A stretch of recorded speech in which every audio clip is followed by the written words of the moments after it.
कि परिवार 6 यूनिट का होना चाहिए, यानी कि पति पत्नी हो और उनके 4 बच्चे हों। आज के समय में हम लोग अच्छी तरह से इस बात को समझ सकते हैं कि कौन लोग हैं जिनके 4 से अधिक बच्चे हैं और कितने लोग हैं। तो श्रीमान ये अगर क्लॉज इसमें से हटा दिया जाए, जन्मदिन पे एक निर्देश ये आप अवश्य दे दें माननीय जल शक्ति मंत्री जी को कि अगला जन्मदिन आने के पहले जो जो जल शक्ति की सड़कें क्षतिग्रस्त है, माननीय मंत्री जी इसको गंभीरता से दिखवा लिया जाए। और आधे से अधिक टंकियां अभी चल नहीं रही। कौन सी बात कहां कैसे कही जाती है, ये सलीका हो तो हर बात सुनी जाती है। महामहिम श्री राज्यपाल जी के अभिभाषण पर बोलने का अवसर दिया, इसलिए आपको आभार व्यक्त करता हूं। श्रीमान, हम सभी सदस्यों का एक दायित्व है। हम सब लोग गांव से आते हैं, जनता से जुड़े हुए लोग हैं, तो जो सरकारी योजनाओं में अगर कोई कमी कोई खामी रह गई है तो उसको निष्पक्ष ढंग से यहाँ पर रखने का दायित्व हम सभी लोगों का है।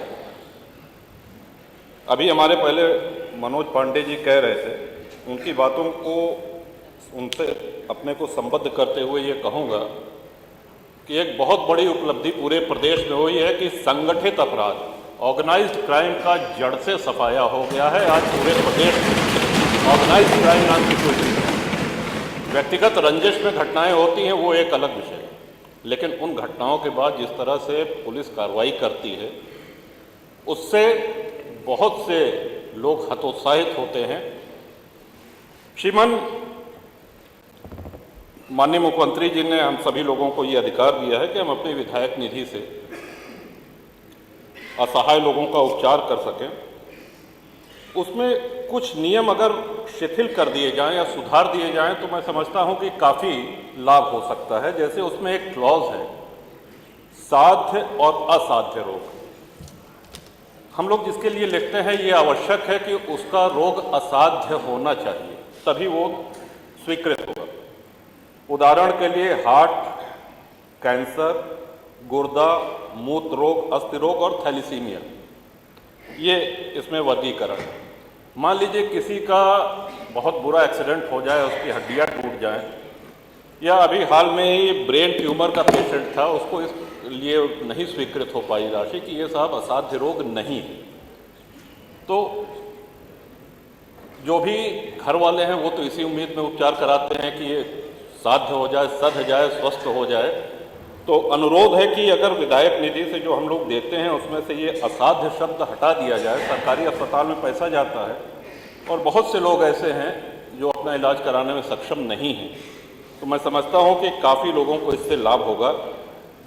इसी के साथ साथ श्रीमान, पिछले वर्ष भी हमने करा था कि आयुष्मान कार्ड के लिए जो पात्रता है उसमें जो 7-8 बिंदु दिए गए हैं, उसमें 9वां बिंदु है कि यदि कोई 60 वर्ष का है, उसका राशन कार्ड 2019 से है, तो उसमें जो सदस्य 60 वर्ष के हों, यानी पति पत्नी दोनों 60 वर्ष के हों।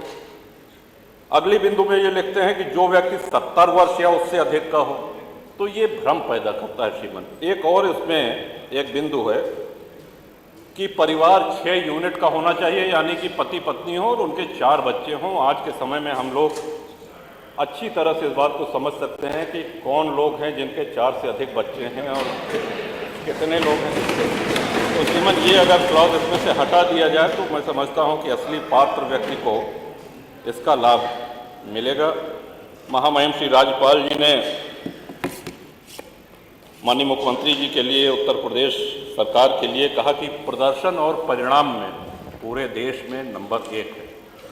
सरकार प्रदर्शन तो उत्तर प्रदेश में कर रही है, लेकिन परिणाम पूरा देश ही नहीं पूरा विश्व देख रहा है और सराहना कर रहा है, प्रशंसा कर रहा है।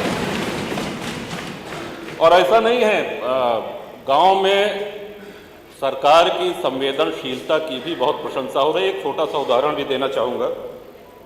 एक तरफ जहां संगठित अपराधों का सफाया हो चुका है, एक फिल्म बनी घूसखोर पंडित, उसके निर्माता श्री नीरज पांडे थे और अभिनेता मनोज वाजपेयी थे। एक जाति को इस तरह से अपमानित किया गया, ये ऑल ओवर द वर्ल्ड पूरे विश्व में एक साथ रिलीज हुई, लेकिन संज्ञान उत्तर प्रदेश सरकार ने लिया, संज्ञान माननीय मुख्यमंत्री जी ने लिया और सबसे पहले उनकी FIR हुई और बाद में सुप्रीम कोर्ट ने, माननीय उच्चतम न्यायालय ने इस बात का समर्थन करते हुए उस पर रोक लगा दी।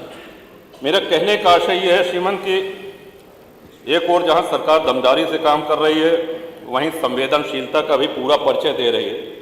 अपनी बात आगे बढ़ाते हुए श्रीमान, ये सभी माननीय सदस्यों से जुड़ी हुई बातें हैं। National highway authority of India NHAI ने बहुत से एक्सप्रेसवेज का, हाईवेज का निर्माण किया। उसके निर्माण में जो छोटी सड़कें थीं, जहां से उनकी मिट्टी जाती थी, वो क्षतिग्रस्त हो गई हैं और वो दायित्व NHAI का है उसको बनाने का। मैं समझता हूं कि NHAI अपने इस दायित्व का निर्वहन नहीं कर रही है। हम सब लोगों के यहाँ बहुत सी ऐसी सड़कें हैं जो क्षतिग्रस्त हुई हैं। श्री राम वनगमन मार्ग बना, गंगा एक्सप्रेसवे बना, पूर्वांचल एक्सप्रेसवे बना, और भी कई सड़कें बन रही हैं। तो इतने भारी ट्रक मिट्टी लाद के, सामग्री लाद के जब जाते हैं तो छोटी सड़कें, तो एक तो ये अनुरोध है श्रीमान। दूसरा,